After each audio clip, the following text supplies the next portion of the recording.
अस्सलाम वालेकुम। आज के लेक्चर में हमारे पास वेरी इंपॉर्टेंट टॉपिक है अफेक्टिव डोमेन। पिछले लेक्चर में हमने कॉग्निटिव डोमेन के बारे में डिटेल से पढ़ा था, तो आज के लेक्चर में हम अफेक्टिव डोमेन के बारे में डिटेल से पढ़ेंगे। इसके सब ग्रुप्स भी डिस्कस करेंगे और ये क्या चीज है उसके बारे में भी हम डिस्कस करेंगे।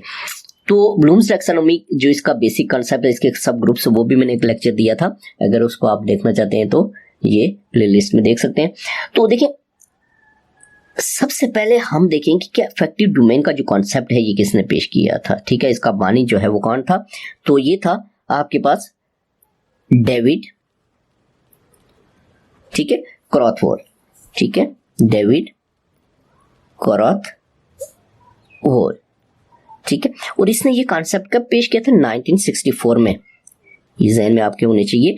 ठीक है, तो ये क्रॉथवोल ने 1964 में इसका कॉन्सेप्ट पेश किया था किसका?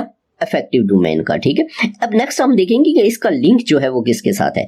ये याद रखना आपने कि जो अफेक्टिव डोमेन होती है इसका लिंक जो होता है ये आपके पास हार्ट, दिल से रिलेटेड होती है ये। ठीक है, यानी कि हार्ट से फीलिंग्स वगैरह, वैल्यूज वगैरह के बारे में, यानी कि हम इसको कह सकते हैं कि इसका जो है ये एटीट्यूड्स, ठीक है, एटीट्यूड्स, उसके बाद दूसरा जो है हम इसके बाद फीलिंग्स, ठीक है, फीलिंग्स, ठीक है, और इसके अलावा ये वैल्यूज, ठीक है, वैल्यूज। इट्स मीन कि इसका जो लिंक होता है डायरेक्ट वो हार्ट से रिलेटेड होता है। ठीक है, पहला जो था कॉग्निटिव डोमेन उसका माइंड के साथ था, और इसका जो होता है ये हार्ट से लिंक होता है। ठीक है, फीलिंग्स होती हैं, वैल्यूज होती हैं और एटीट्यूड्स होते हैं। ठीक है, ये आपने ज़हन में रखना है। नेक्स्ट हम इसके डिस्कस करेंगे सब ग्रुप्स। ठीक है, इसके सब ग्रुप्स जो हैं वो कितने हैं हम देखेंगे।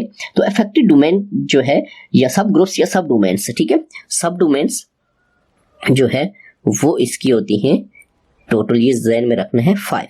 ठीक है, 5 सब डोमेन से, इनके मैं नाम भी लिखूंगा और नेक्स्ट इनको थोड़ा एक्सप्लेन भी करूंगा एक एक लाइन में। ठीक है, तो सबसे पहली जो है ये रिसीविंग।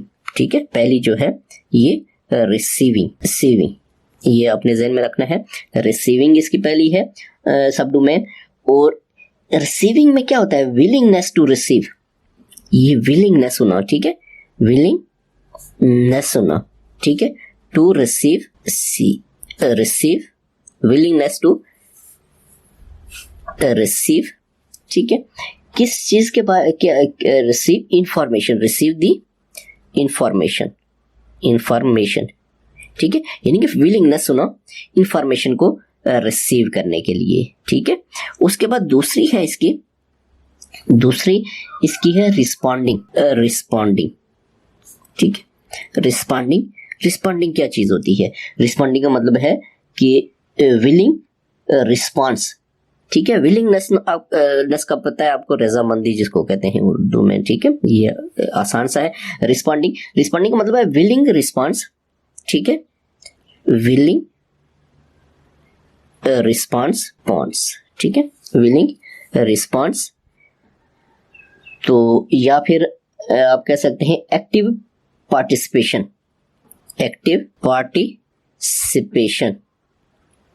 ठीक हो गया, एक्टिव पार्टिसिपेशन ऑफ द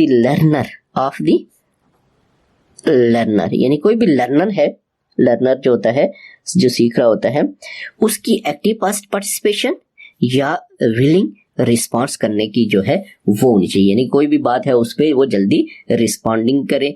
ठीक है, रिस्पॉन्स करे, या उसकी एक्टिव पार्टिसिपेशन, रिस्पॉन्स ये होता है एक्टिव, जब एक्टिव पार्टिसिपेशन होगी इट्स मीन कि उसका रिस्पॉन्स होगा, विलिंग होगा वो रिस्पॉन्स करने के लिए। ठीक है, थर्ड वन है, इसमें कहता है वैल्यूइंग। ठीक है, वैल्यूइंग। देखिए, वैल्यूइंग क्या चीज होती है? The ability to see the worth, the ability to see the worth. Okay, ठीक है, वर्थ या वैल्यू ऑफ समथिंग, या वैल्यू ऑफ समथिंग, किसी चीज की वैल्यू जो है, एंड एक्सप्रेस इट, और उसको एक्सप्रेस करना, एंड एक्सप्रेस इट। ये आपके पास क्या होता है? ये वैल्यूइंग होता है। ठीक है, 4 नंबर है इसका। 4 नंबर में क्या कहता है, इसको हम देखेंगे। 4 नंबर में कहता है ऑर्गेनाइजेशन, ठीक है। 4 नंबर ऑर्गेनाइजेशन, ठीक है। ऑर्गेनाइजेशन आपको पता है तंजीम को कहते हैं, ठीक हो गया, तंजीम को कहते हैं ऑर्गेनाइजेशन। तो इसमें कहता है कि प्रायोरिटीज, ठीक है, प्रायोरिटीज, ठीक है, प्रायोरिटीज, ठीक है। प्रायोरिटीज किस चीज की प्रायोरिटीज?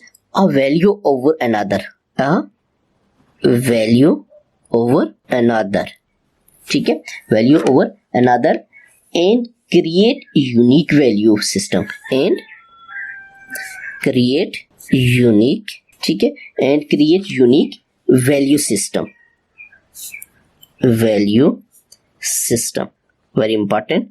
कहता है कि प्रायोरिटीज देना अ वैल्यू को ओवर किसके? अनदर, दूसरे के ऊपर, एंड क्रिएट करना यूनिक वैल्यू सिस्टम को, ठीक है।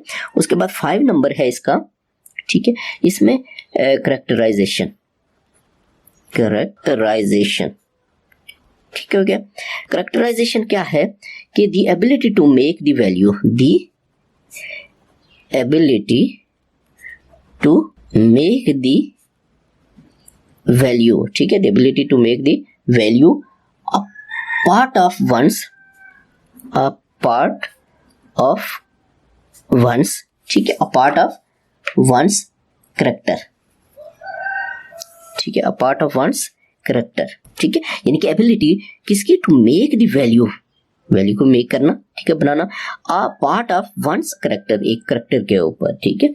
तो ये आज के लेक्चर में हमारे पास अफेक्टिव डोमेन थी। नेक्स्ट लेक्चर में हमारे पास इस थर्ड वन साइकोमोटर डोमेन।